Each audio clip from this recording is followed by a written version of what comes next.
As you can see right here, we have Norfolk Southern train 64R sitting here at CP 292. We have Norfolk Southern, well, it's NYC Heritage Unit, and then we have NS 1000, aka the first SD60 Norfolk Southern ordered from Electromotive Division. It's sitting here idle right now, and the Penn Central Heritage Unit is sitting on a different train about 2 miles due west right now.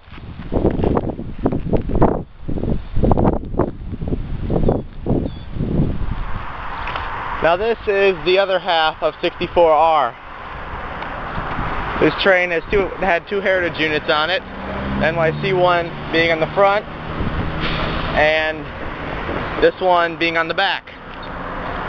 This one was moved up and the CSX and BNSF unit was obviously added, I'm guessing in Chicago. As you can see, this is 1073, the Penn Central Heritage Unit. And a report said that it was shut down, but obviously I've seen smoke come out of the Dash 9, so this train is still on. And you can see a little faint headlight right there.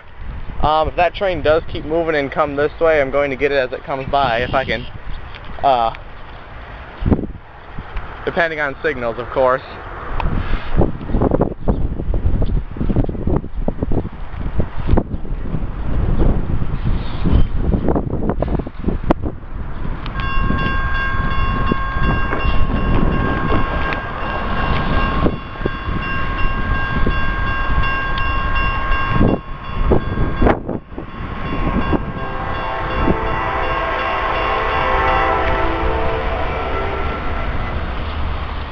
Oh dang, that's a work train.